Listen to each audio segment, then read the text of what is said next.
Good evening, Des Moines. Welcome to the Doc and Lefty program here in webcast1live.com studios in the always fashionable Skywalk in downtown Des Moines. My name is Blake Labinas. I'm the Lefty of the Doc and Lefty duo.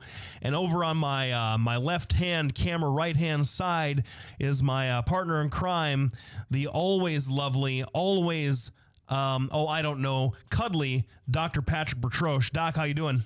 I am doing well. I'm just a little bit behind today, and one of these things where we should have the cameras on during the intermissions here. So anyway, don't forget we have a Facebook and a website that's fully functional at this point. It's docandlefty.com. Blake and I are going to start doing some blogs out there. Hopefully. Yeah, and today is a marked departure from when it was last Tuesday. So, it's cool. It's misty out there. Oh, man. Foggy. It's much better. It's 180 degree turnabout as far as the weather is concerned, because we actually have clouds and rain for the first time in 6 months. At least it feels like. I'm going to apologize up front at the top of this broadcast, Doc. Just let everybody know I'm a little sick. I apologize for how my voice sounds. It's kind of tough to talk. At least it kind of hurts a little bit. My throat kind of hurts, and so do apologize for that. And maybe I'll just let Doc do more of the talking, because I know that he's more comfortable in that role anyway. We'll get him all fired up. Don't worry, he'll overcome his sore throat here. But I think we got to start off the show with the seemingly number one news item in the world. We can't stop talking about it. I'd love to start talking about it. Talking about it, but we got to talk about Syria. Well, let's talk about Syria in a second segment. Oh. Let's talk about do you want to do it now? And then we'll talk about the Navy Yard. We'll start off with Syria, and then we can go to the Navy Yard. All right. Yeah. All right. Well, here's what the problem is, and I have defined this several different times. And Lefty disagrees a lot, because I think he's in this position where he's trying to defend the indefensible. And Republicans found themselves in that spot with Bush. A lot of liberals are finding themselves in that spot with Obama. And there's three basic problems with President Obama's foreign policy. First of all, he doesn't really have a vision. When you're dealing with foreign policy, you have to have a vision of what you want to accomplish in engaging these other countries. It's a lot like business. You just can't go out there and say something and expect people to beat your doors down. You have to go out there. You have to have something that they can relate to. You have to have something that some kind of goal. And outside of Obama's apology tour, which I really think is part of the problem, outside of the apology tour, he's really not had any kind of substantive foreign policy. And that creates a lot of the other problems that we're seeing now. Where do we go? What do we do? Why are we in Syria? Why are we helping, the Syrian rebels, but not the Libyan rebels, so to speak? Why are we even in Libya? There's problems in Iran. So how come we're not helping the Iranian liberals? How come we're not helping the Malaysian rebels? I mean, we have all these different questions. The second thing is Obama seems to have this thing this attitude that if he simply speaks a sentence, miracles will occur. And the first proof of that was the apology tour, and it's kind of continued on throughout all of his policies. The problem is here, he basically tried to send a message, do a gesture with the threat of American military might. And the problem is if you're going to threaten American military might, you'd better be ready to do it all the way. I don't think Blake's going to disagree with us on that one. I mean, if you're going to threaten military action from the United States, you have to be ready to engage in military action from the United States. And the third problem that we have is we have the Russians with a direct interest in the Syrian regime, and have had this interest since after World War II, since right after World War II.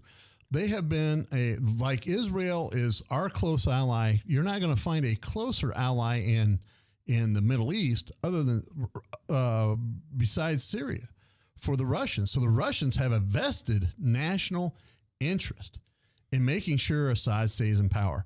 And quite frankly, the United States doesn't have a vested national interest in anything happening in Syria. And those are the three problems basically that are coming on. Now, I put on a Facebook post today that Blake has taken exception to. And I'll read it right here real quick.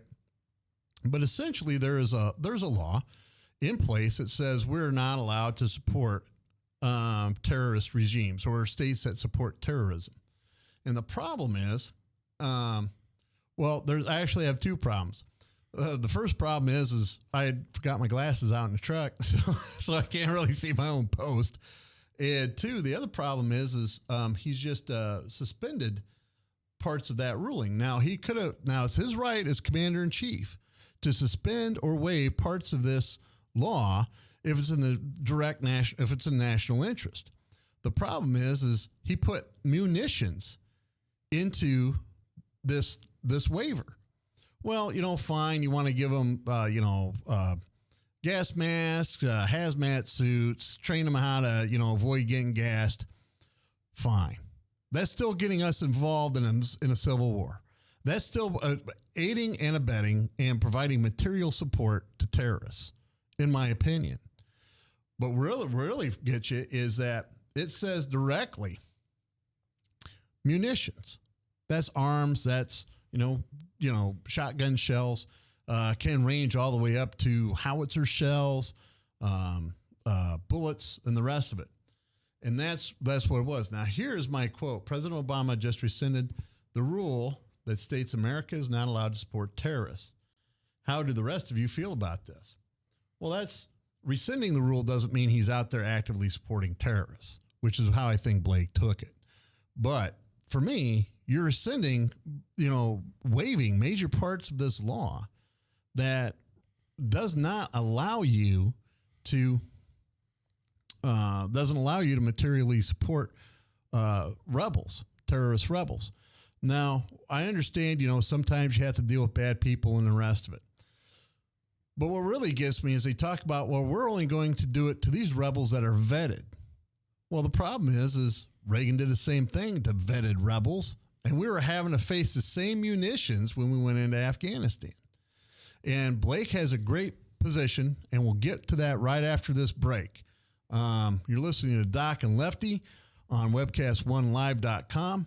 Thanks for tuning in. We are here every Tuesday from 6 to 7 p.m. Don't forget you can call in 855-244-0077, or you can text 515-988-2585. And I got my phone with me today, so we'll get it. Thanks for tuning in. We'll be back right after this break.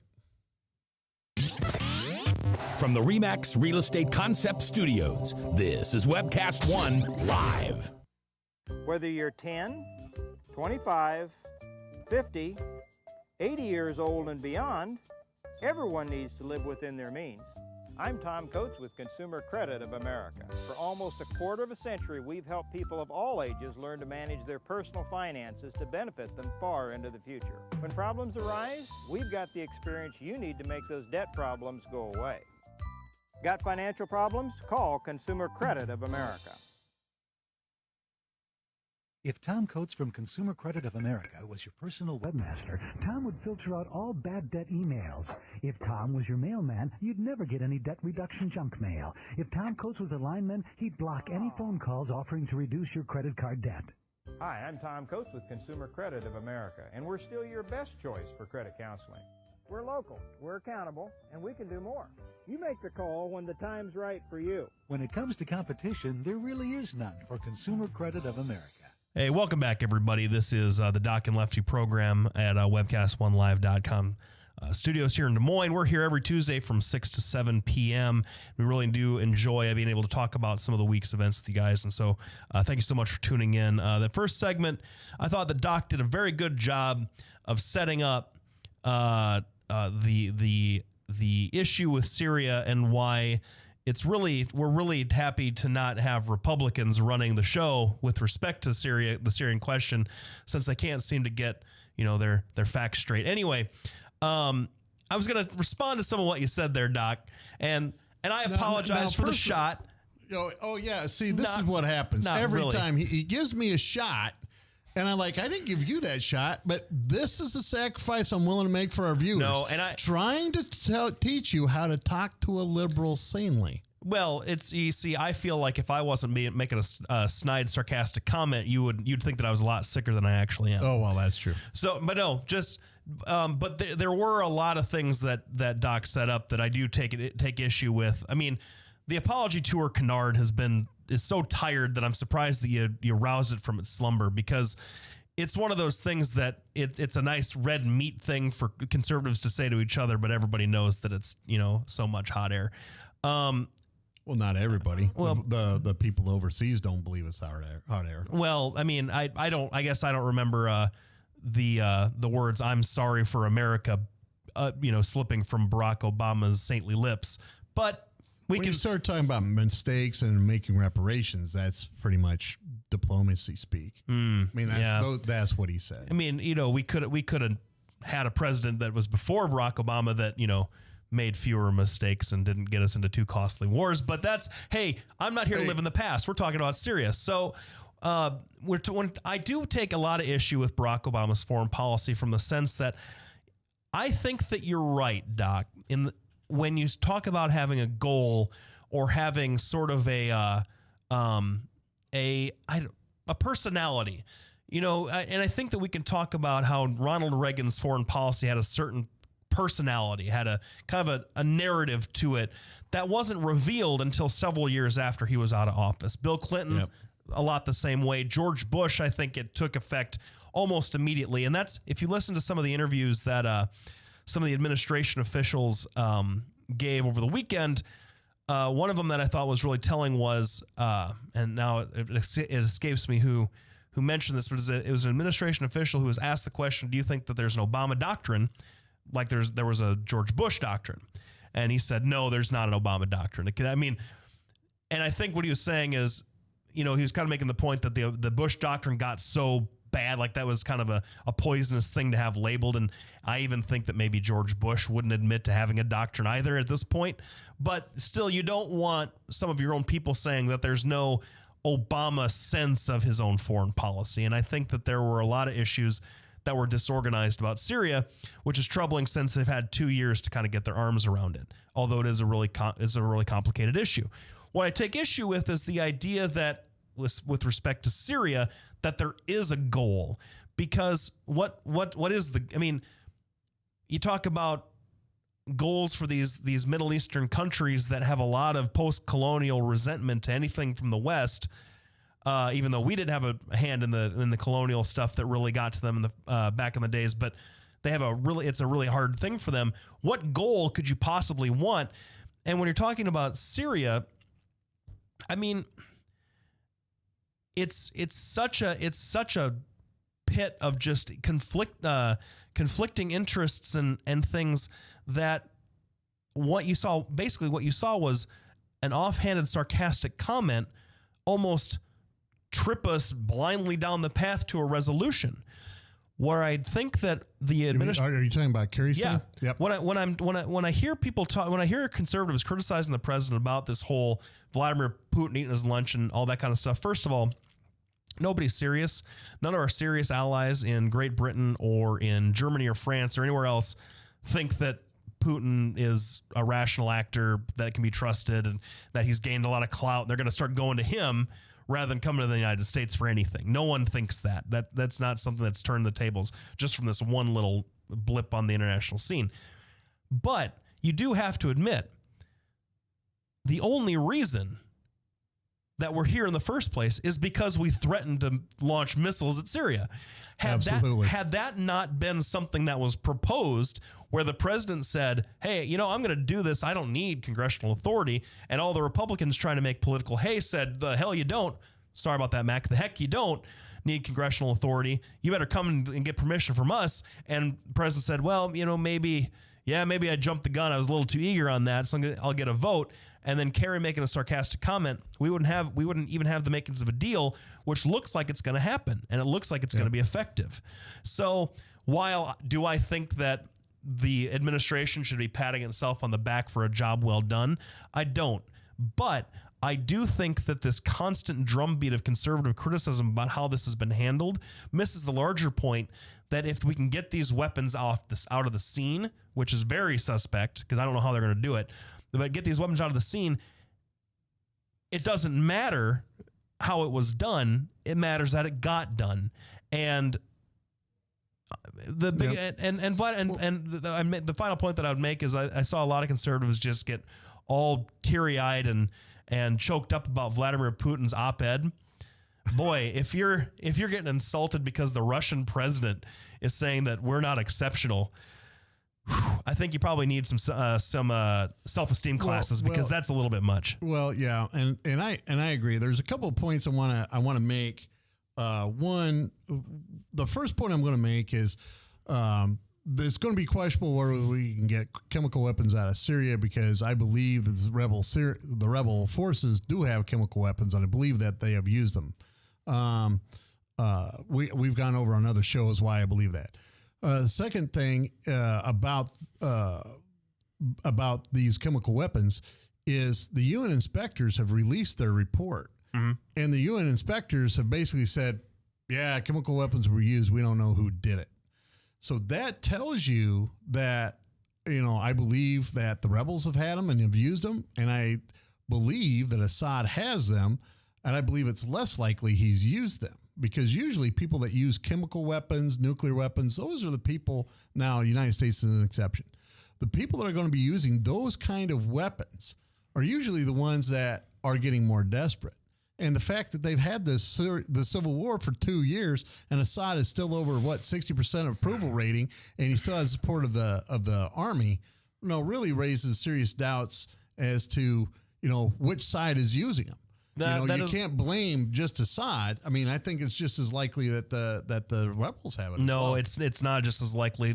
First of all, because of the way that the attack site has been described, a lot of international observers who aren't, one way or the other, independent observers have said that it seems more likely they were dropped from planes, and the rebels do not have any kind of air support at all. Well, they don't have that it, very but also well be true. But to the preponderance idea, I mean, Saddam Hussein gassed the Iranians and gassed the Kuwaitis, and he wasn't desperate at all at the time. He was in the catbird seat. Yeah. So you don't always have to be sort of on the ropes to use something like this. And that's true. Now, the second point I want to make. Now, I'm not trying to purposely poke Lefty in the eye. Just want you to know this. But Lefty has revealed what I often call the American arrogance in foreign policy, and that is they assume that just America is the central force. And then they look at it from that central force out. And like you said, the people that matter. Well, here's what part of the problem is. The other countries that matter in the world are countries like Azerbaijan and Kazakhstan that we don't even think about. And the reason that's important is because outside of Russia, these are the other people that have enough oil and the pipelines to supply Europe with oil and supply China with oil. They have struggled to maintain their independence. And now we have this sit down with Putin like we're equals. Whether it's over Syria or not, suddenly they're back at the table as equals, and they will look at that. Blake's right. The Germans don't care. The French don't care, because Putin isn't playing to them. Putin is playing to all those countries that lie along the Russian border that want to be independent. Who had 60 years of thumb on the scale Soviet rule over them. They're not gonna kowtow to Russia anytime soon. Well, but unless they get invaded. If they get invaded, the UN will be on Putin so fast his head will spin. Well, but you think that Putin cares what the UN thinks? No, not really. He cares about what NATO thinks. Well, and that's true. If he wants to start World War III, that'd be a good way to do it. But we're not going to start World War III over those countries. Georgia was a good example. We're not going to go over there for Georgia or Azerbaijan or Kazakhstan. You just said they had all this oil, though. They do have this oil. I guarantee if Putin threatens pipelines that go to China or Western Europe, that'll be an issue. Well, but you see, he's already threatened pipelines to do that through Ukraine, and he's not afraid to do it. He's done that over and over. My first trip to Ukraine, they had Russian planes flying over Ukraine trying to threaten them. I mean, this is the part that Americans just don't get. The Azerbaijanis and the Kazakhs are Well, we're going just a little bit long. I'll finish my point. We'll come back to it. The Azerbaijanis and the rest of these countries, they are sitting there willing to try their independence, but they have to walk a careful line. And now suddenly, when we're suddenly backing away from Syria, when we're suddenly letting Russia sit at the table, making him look like he's got something going on, these other countries are going to stop and think twice about, well, really, am I going to poke the bear in the eye anymore? And it's not one of these things where suddenly they're going to be rushing back into the Russian arms, but they're going to have to stop and take a look at the U.S. and go, can these guys really do it? That's the problem with this whole Syria thing and the red line. This is part of the unintended consequences. We'll be back right after. Oh, let me talk to you about the Polk County GOP. That's my break, isn't it, Frank? Yes, he's nodding yes. Polk County GOP, they got the Rob Kelly dinner coming up. I believe it's in November. You can still get tickets at 280-6438 or at polkgop.com. You can get them online. It's a great event. They always have great speakers. It's always a nice venue. And, unlike most places, this really has some decent food. You can get VIP tickets as well. You can talk to Will Rogers about that, Daryl Carney, or Ryan Keller. The other people I want to thank is a Lubinas Law Firm, one of the people that sponsor our things. Blake is really a pretty good lawyer, believe it or not, and does all things from domestic issues such as divorce or anything along those lines to Second Amendment issues to criminal defense. And then, of course, you have Bertrosian Associates, my outfit. And we see anybody that comes to the door. If you need help, we're here to help. We deal mainly in behavioral health issues. We like to focus on children because that's just what we do. But we'll take adults as well, and we welcome them in. Now, I was going to just respond to. I mean, you talk about the arrogance of foreign policy, and I think that what you and I see that point, and I think that you've revealed what I would consider a lot of conservatives still seem to do is see this great red threat that is kind of a pre 1980s foreign policy where we actually had a credible superpower on the docket that was the USSR. Is Putin kind of a bully? Yeah, he acts like it. Does Russia still kind of bully its neighbors? Yeah, they kind of do, but it's not the USSR. And when you talk, first of all, when you talk about all of these smaller countries that Russia puts pressure on, there's not a lot that anybody can do about that, given the just the physical proximity. You'd agree with that, but also until the UN's not going to do anything until Putin does something, and Putin's not going to risk a Security Council vote that he gets kicked out of if he tries to take some sort of aggressive action. That's why they had to justify the Georgia invasion by saying they came across the border first. If Vladimir Putin had imperialistic designs, well, and he might, who knows? But if he was able to act on them, he would have done it by now. The problem is he knows that the minute he does that, the Security Council kicks him out, and it's over for him. That means the entire rest of the world comes against him, and Russia can't sustain that. They just can't. It would send their economy in a tailspin. So while I'm not saying that a Russian relation, like the reset has utterly failed, and it has, I just don't see this whole Kazakhstan, all those old Soviet satellite countries. They haven't been looking to the U.S. for anything except for Poland has, but that's about it. Well, but you're in error in that. They've all looked to us. The problem is, like, the Ukrainians have practically begged us, and we ignore them. The Georgians, we signed. They have a pipeline. That's true, and that's why we signed that allied. Yeah, thing that's true. Except that once again, we couldn't determine whether or not they actually did provoke it. That was the issue. That was that whole issue. That's true, and that entire area is filled with all kinds of natural resources. You have to keep in mind that that area that what was that name? It wasn't Bruno. What was the other guy? Borat. The movie Borat. Yeah. Right. Well, Kazakhstan is not like that at all. You should see that. I think it's Almaty is the capital. It's absolutely fabulous. It's absolutely beautiful. All built with energy money. And the problem is after after Putin shut off all the gas to Ukraine and oil, because basically Ukraine has the pipelines and wanted to ship it. So to punish the Ukrainians for standing up to him, he cut off the oil, and then Europe had brownouts. Well, since then, the Europeans have been looking for different opportunities, and they have a brand new pipeline going through the AAAs there, Azerbaijan, whatever else it is, and Georgia. And, that's important. Well, now you're looking at these people backing away and not necessarily backing away. And I agree with Blake's point that Putin isn't going to go bananas, but in the international game of brinksmanship, Russia can still bring pain to all these other countries, and I'm not, I would defer to you observe that area a lot more than I do. And I would defer to you on that. He's got so many of his own problems at home. I mean, he just went through a really contested election. I feel, and he's got that billionaire who he keeps throwing in prison, who, has a lot of popular support. Yeah. He's got his own issues with his autocrats, Medvedev is in his pocket, but Medvedev's got his own independent supporters that don't care for Putin all that much. Vladimir Putin is he's kind of, the population loves him.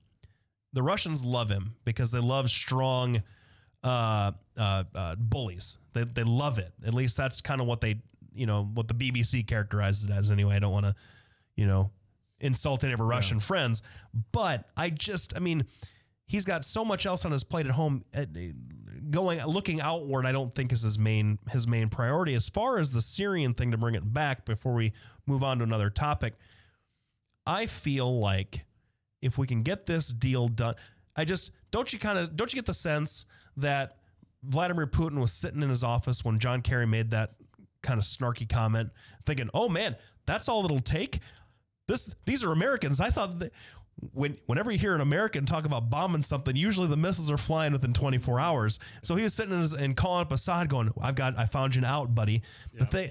The last thing I'll say about it is I feel like the proposal and the chemical weapons and all that stuff tied to the American threat of military force, number one, but also Putin was the only guy that was going to get Bashar al-Assad to even hint at turning over his stockpile, because what was going to happen, what I saw happening, was the same thing that happened with Iraq, where George Bush sat there for 5 days or for 7 days threatening Saddam Hussein to turn over his weapons, to do all this stuff, and Hussein made no comment, had nothing to say, nothing, just radio silence, and then the war started.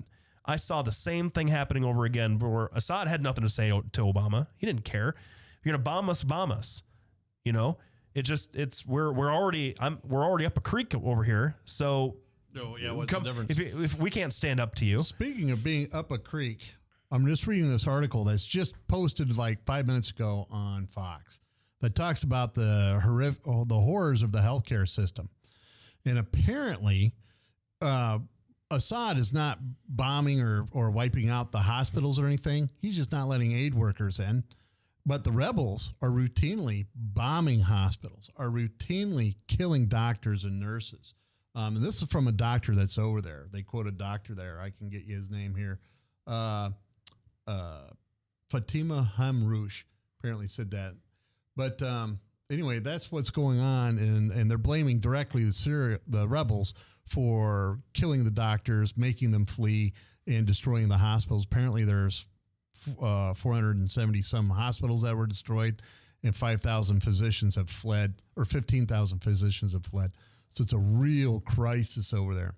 When we come back, we're going to talk about the Navy Yard shooting. We're going to listen to our sponsors to help us keep the lights on, the doors open, and the walls painted a nice pasty green. We'll be back right after the break. Listen to Doc and Lefty on webcast1live.com. I'm Brian Leach, owner and general manager of Service Legends. I brought along a couple of the home comfort heroes. Hi, I'm Tammy Wells. I am Nick Wondershide. I'm administrative manager. I'm the senior technician from Service Legends. It seems like every good thing, when you feel it to the bone that it's good, there's a lot of hard work put behind it. I don't think that you can fake it and have it turn out good. If we seem like, okay, that's just weird, it's just a furnace, why would you believe so deeply in a furnace?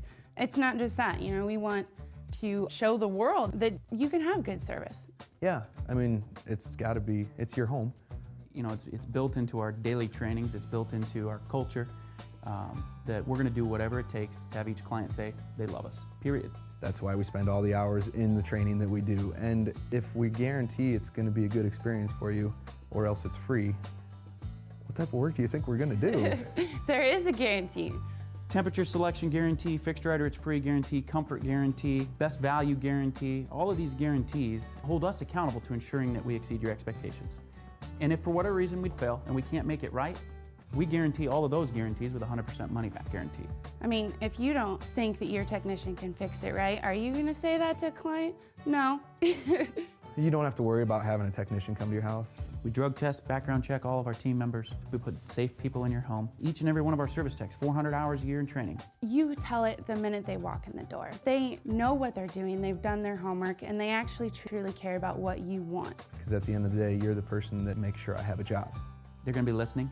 They're going to want to know what your challenges are. Then they're going to come and give you options, and you get to choose. If I'm there to help and I make it easy and painless, I did my job right that day.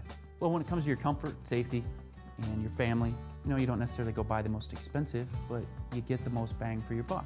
Oh, it's worth it, because there's a lot of people that will find a way to get it to work right now and then leave and then come back, charge you again, and the cycle just repeats itself. So when I'm out there looking at the furnace, I want to find why it failed today. How can we change the part today with something that you're not going to have to worry about? Is it worth changing the part today? I mean, you can put a lot of money into a furnace. I can fix parts all day. There's good job security in that for me, but is it the right thing for you? I get a lot of the phone calls of after the technicians are there. They're just in awe. They're like, wow, you guys are great. I mean, I don't even know what to say. You guys are great. Everything you did was perfect. It was great. Keep going though, I like this. Just give us a try. I'm gonna take all the risk.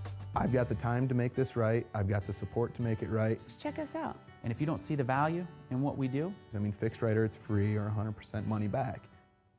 enough said. Hey, welcome back, everybody. Thanks for sticking around for the second half hour.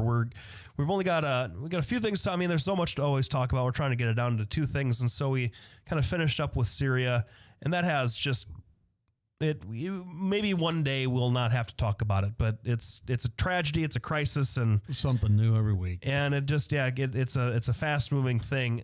But the other major story that happened just over the weekend was this awful shooting, another mass casualty shooting in the United States at the Navy Yard in Washington, D.C. I guess a former Navy reservist who was acting as a civilian contractor. I don't know, his last name's Alexis. I can't remember his first name. I think it's Aaron. Aaron Alexis shot his way into the Navy Yard, which is a place, kind of one of the oldest ordnance dumps and I don't mean dump as in a junkyard. I mean where ordnance is stored and you could speak as to what it is, like ships and where their maintenance is carried out in the entire East Coast, in the country, basically one of the oldest ones. Yes. And shot his way in and then killed 12 people before he was taken out by Washington D.C. police. It's just awful. It's another shooting in the United States. I mean, you don't even know what to say about it anymore. No, and you know, our Lefty and I, we have we're sending our thoughts and prayers out to those families that are horribly affected, and we're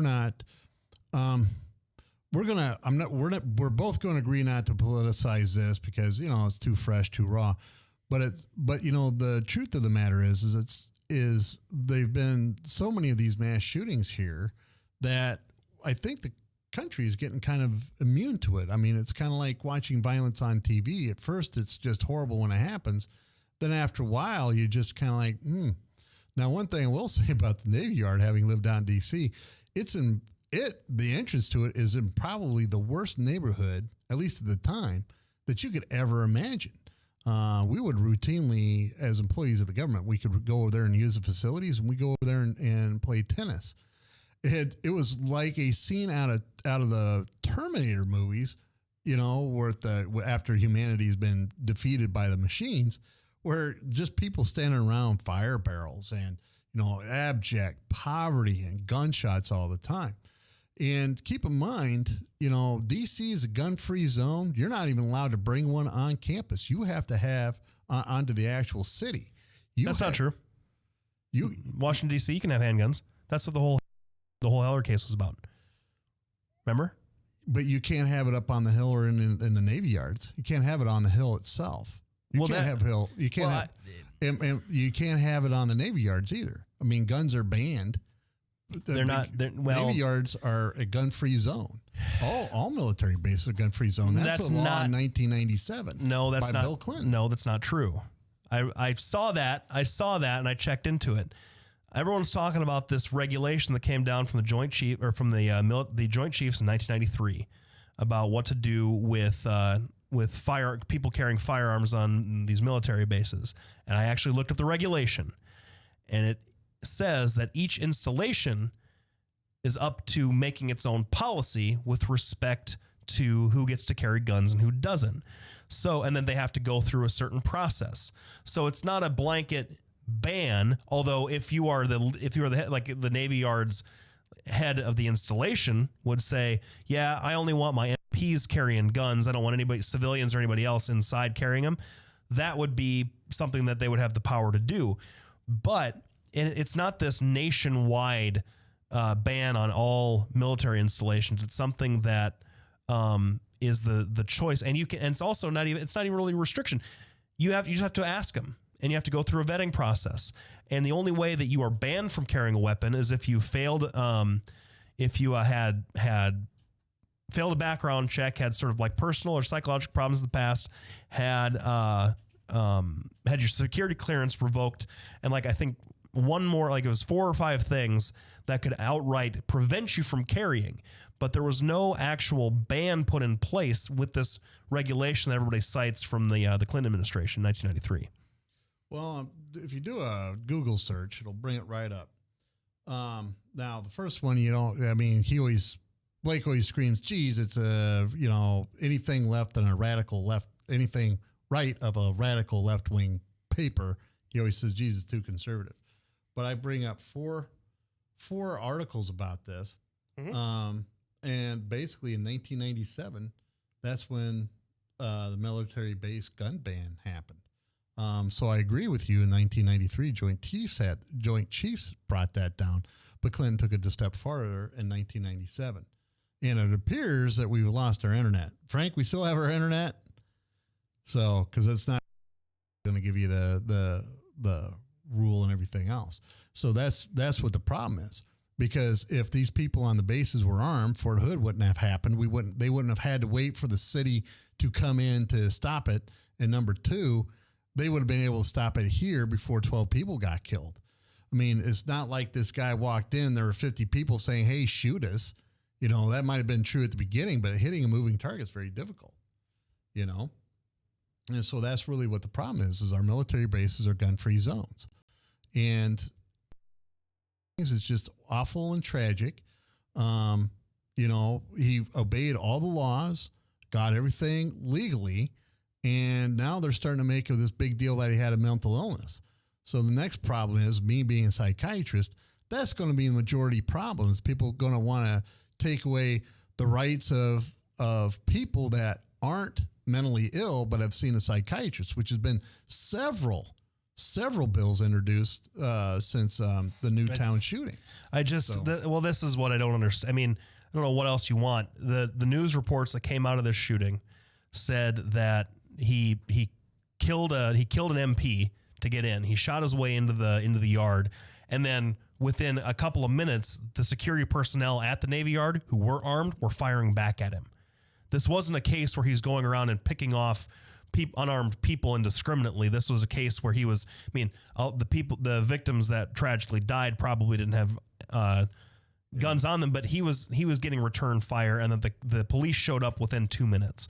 So this idea that all of these folks in the Navy Yard were sitting ducks who were being prevented from having weapons to protect them because the government banned them it's not true. It's completely untrue. On that note, we're going to take a break, and we'll be back right after the break. You're listening to Doc and Lefty on webcast1live.com. We're here every Tuesday from 6 to 7 p.m. Frank, take us away.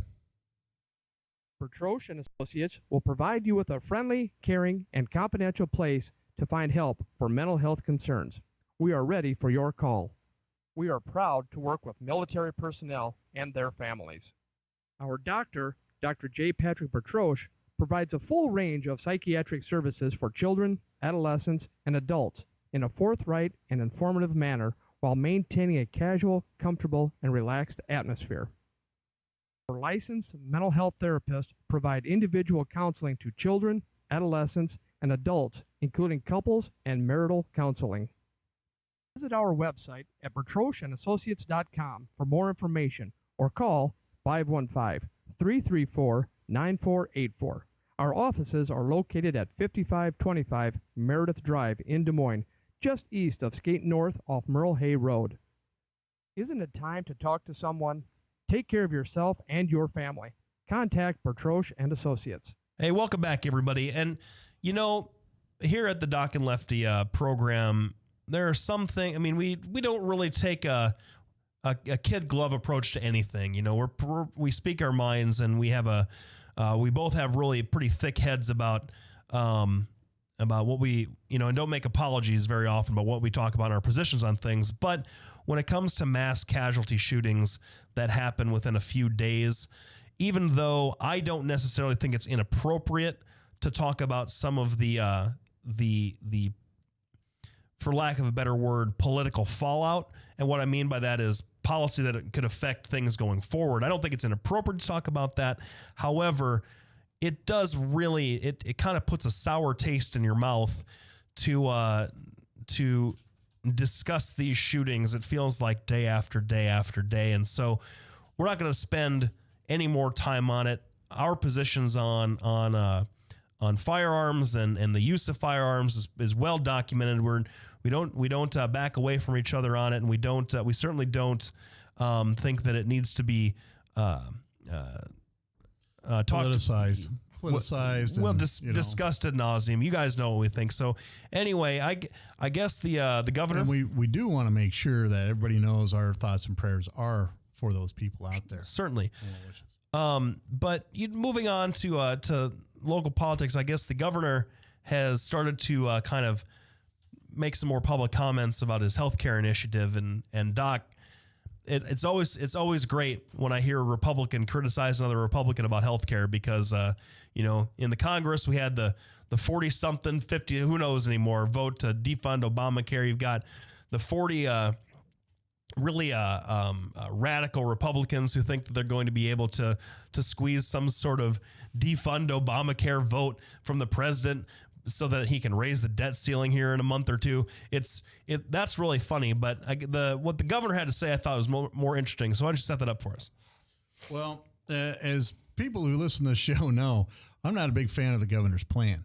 Now, usually I'm a big fan of the governor. I'm usually pretty much in favor for a lot of the things that he does.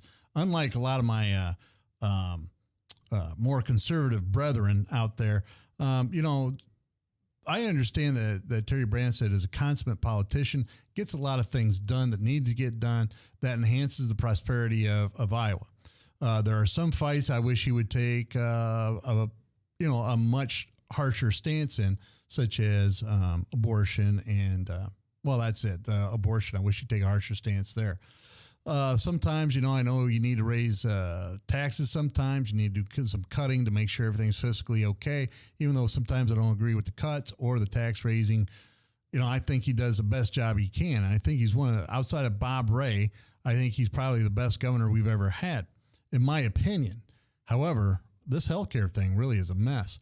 And, you know, we have to open up, apparently we have to open up exchanges under Obamacare. That's basically how I understand it. Now, you don't have to participate in the federal funding. Now, Terry Branstad comes out, I think it was Sunday or yesterday, and started talking about how, you know, how smooth this is going to go and whether they're prepared or not. And basically, he gave a pretty much said, well, we don't know how the exchanges are going to work, and it's going to be pretty rough. But then he said, you know, that everybody's going to be working hard. And then he was asked a couple of questions about his own health care. And really, from my perspective, I don't know if the questions caught him off guard, but he really gave kind of a lackluster defense of his own program. And I can tell you, I've talked to several clinical physicians across the state of Iowa in the last 2 weeks, and none of them have really given a positive, have embraced this very positively. So from my perspective, I think Terry Branstad's getting geared up for the next fight, because this part of the legislating is already done. And that was a question I should have asked Senator Zahn last week when he was on.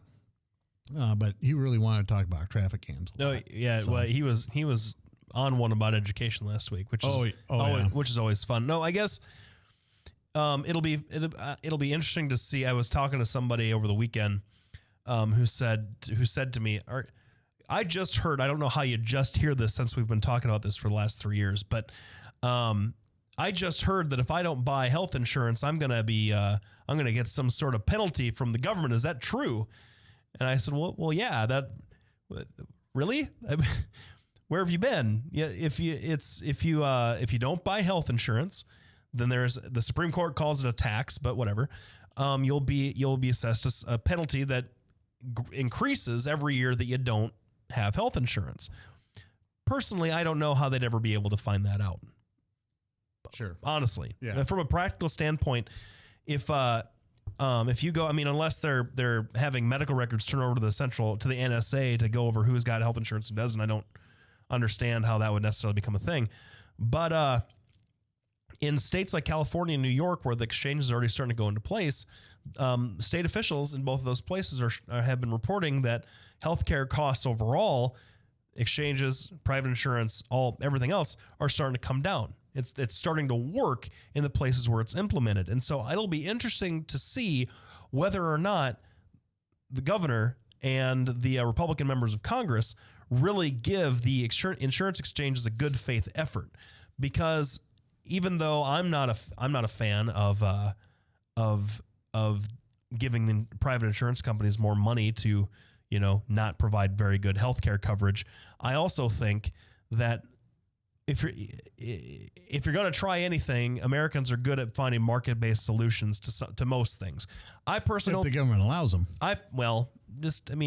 Anyway, but I personally don't think that healthcare is one of those things that a market-based approach is the right way to go, because I don't think that's a true market situation. I don't feel like the same market forces that determine whether or not you're going to buy one car or another affect whether or not you're going to get a heart transplant or not. I just don't think that's the case. So, so everybody knows that I'm way more on the side of a socialized medicine, a socialist kind of program like you'd see in Norway or Sweden, or more government supplied healthcare than DACA is certainly. But this is the program we have, and I think it'll be interesting. And if they give it a good faith effort, it looks like it's working elsewhere in the country. You bet. We're going to be back right after this break. Frank, take us into a commercial if you would. These people sponsor our show, and we'd like you to go to their shop and support them because they support us. We'll be back right after the break. Petrosian Associates, how can I help you? Petrosh and Associates will provide you with a friendly, caring, and confidential place to find help for mental health concerns. We are ready for your call. Our doctor, Dr. J. Patrick Petrosh, provides a full range of psychiatric services for children, adolescents, and adults in a forthright and informative manner while maintaining a casual, comfortable, and relaxed atmosphere. Drug and alcohol addiction slowly steals a person's identity, tearing away pieces of their life little by little until one day it seems like the hope of a happy future is gone and there's no chance of getting it back. Here at St. Gregory Retreat Centers, we can assure you that there is hope. Our unique approach to recovery begins with the understanding that the dysfunction and damage caused by addiction can be overcome, not just dealt with. Don't let another day go by. Call St. Gregory today. From the RE/MAX Real Estate Concept Studios, this is Webcast One Live. Hey, welcome back, everybody. This is Lefty with Doc and Lefty, and we're coasting into the final few minutes of the program. I thought that we were particularly enlightening today, and maybe our viewers can chime in and tell us how great we were, but that might be a conversation for another day. when we do the Doc and Lefty Appreciation Show. Yeah, yes, because one of our frequent listeners, Wilbur, said he was going to either call or text in today if you really pissed him off. So if I did, so either you've been particularly conservative today, or I've been particularly liberal, and we'll just have to watch the show and see which one it went. Well, and maybe he just didn't know what to think because of that. It could be. It could absolutely be. I mean, I was seconds away from advocating for a ban on all firearms in the country, so I don't know how conservative that position is. But no, Doc, we were talking during the break about some of the other issues you had with this healthcare rollout, and I got to confess to you, folks, that when it comes to the healthcare plan, as articulated by the president, as passed by Congress, it just, for me, we have a call. We do. Oh my goodness. Well. We weren't. This is what happens when we're not prepared. So let me get my. Oh my goodness. Let me get my stuff in here. This is about as This is why we don't have a syndicated program. Okay, caller, you're on the air. This is Lefty, Doc and Lefty. How are you doing? Yeah, I'm good. Am I on the air? Yes, you are. What's your name, caller? Joe Bertroche. Joe Bertroche? Yeah. Is that any relation to Dr. Patrick Bertroche? Yeah, Pat's my little brother. And Lefty, I got to tell you. My biggest concern, I know you like the socialized medicine, but I don't know how many times you've traveled to other countries or been to Canada or Europe, but this socialized medicine that you like works if you're a fine, healthy young person. I just got back from Germany and Czechoslovakia, or now Czech Republic, and we had a gentleman from Canada with us, and he just loved the Canadian system. And the interesting thing was that he said, yeah, it's a great system. And then he said, unfortunately, I had to wait 6 months to get an MRI to confirm I had several mini strokes. So it was a good system until he needed it. And I just don't understand why that you, Lefty, would be so against a insurance company making a profit, because they certainly have somebody to be accountable for, or two, and the government has no accountability. And if you could ever define any government function that is more efficient than the private sector, I would like to know. Well, let's talk about who the private insurance companies are accountable to. They're certainly not accountable to their patients. They're accountable to their shareholders. They don't have any patience. Well, because what I think the point Joe's trying to make is the insurance companies, and I deal with this all the time, if Medicaid denies me coverage for medication, that's the end of it. That's the end of the conversation. It's no, and that's it. Whereas if I have a patient on Blue Cross Blue Shield that's paying premiums, that's their customer. So even though they have to be accountable to the shareholders, in a lot of ways, they also have to be accountable to the people that are being insured, particularly if it's like a large insurer or a large corporation. Mm-hmm. So I think that's part of the point Joe was making. And so I guess the question is how do you make government accountable to you, the individual? That's what we have elections for. But you can't unelect an insurance commissioner. Basically, the problem that you run into, and what I was talking about when I was talking about that healthcare isn't a market system. First of all, you'd have to agree that the idea of making a profit off of somebody's health or a disease, just to me, it strikes me as kind of a moral obscenity. But we can leave it right there. When it comes to this idea of we can make market choices that affect our healthcare decisions, I don't think that that's how people look at their healthcare. If you have like your anecdotal story about your friend from Canada having the mini strokes, whether or not he gets those mini strokes checked out is a function of how healthy he wants to be for the rest of his life. And I think that we'd all agree that we'd want to be as healthy as possible for the rest of our lives. So he's going to get the best care that he can possibly get. He's not going to say, well, you know, I can deal with 6 mini strokes rather than 12, and this guy will give me 4 mini. He's going to give me 4 mini strokes rather than 6, but it's going to cost me 15% more. So I'm going to go with 6 rather than 4. That's not how healthcare decisions are calculated, and that's not how people's behavior works when it comes to healthcare decisions. You're missing the entire point. This gentleman had to wait the 6 months to get an MRI. It wasn't a choice that he made. It was the system.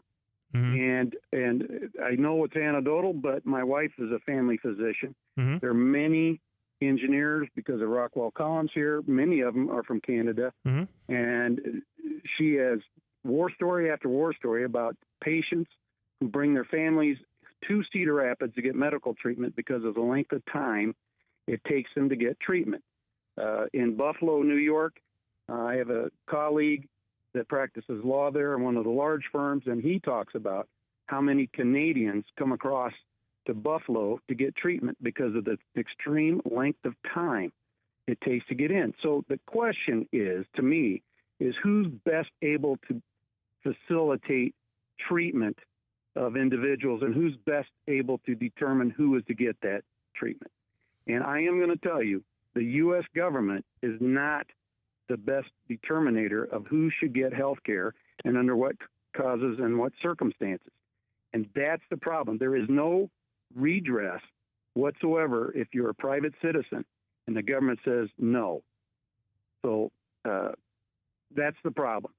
Secondly, we are losing family docs here in this town like there's no tomorrow. If you move to this town and try to get into a physician, there is absolutely no one that can take you as a patient because there are just not that many physicians. And so what you are seeing is exactly what you would label conservative, but what you're seeing is what has been promised, and that is physicians leaving, not enough physicians to take their place. And then the physicians that we do have coming to town are trained at the University of Khartoum. I bet you we've had 5 new physicians in the last 2 months, and they've all been from foreign countries, foreign trained.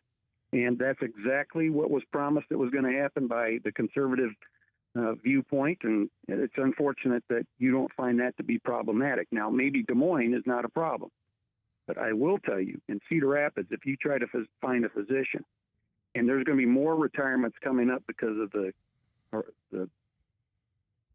fact that we are making our physicians key punch operators instead of physicians, we're going to have a real healthcare crisis. Okay. Yeah. Well, we gotta wrap the show up. Thanks for calling, Joe. Sorry to have to cut you off. We've only got a couple minutes left in the whole segment, but thanks a lot. I appreciate your call. Right. Always love it when my family calls in to support me. So yeah, well, I will tell you one other thing, Pat. Yeah. That commercial of yours, I like those dogs. All right. They're good looking. Thanks for calling, Joe. Thanks, Joe. Thanks. Well, now we discuss Obamacare on here enough, and you can go back through and listen to the other shows if you want to get Lefty and I's perspective. Right now we're talking about the Governor Branstad's thing. I'm going to finish this segment out because I want to make a real quick point.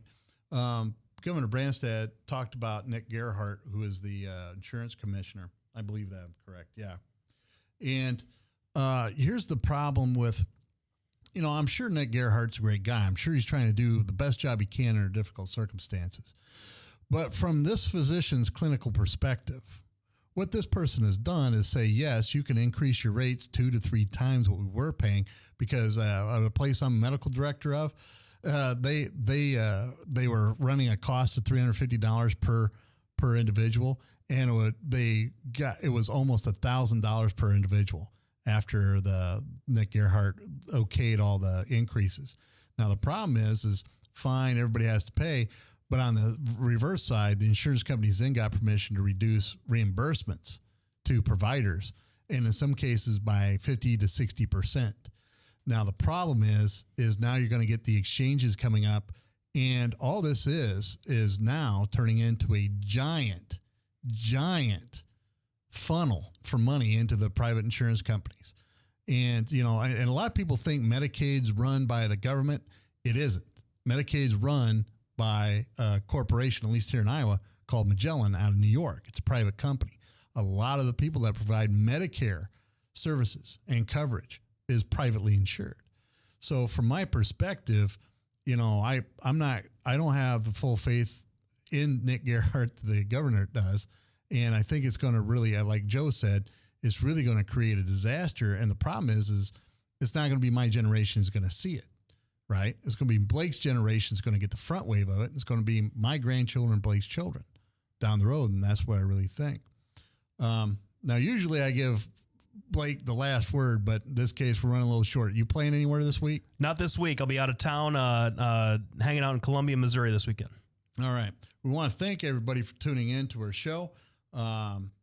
And we'll be back next week. Hopefully we'll have a guest next week. I'm going to try to line somebody up unless you have somebody. I want to thank Blake for showing up because, you know, it takes a lot to show up on a radio show and talk with a sore throat. And we want to thank all of our sponsors. We'll see you next week here on webcast1live.com.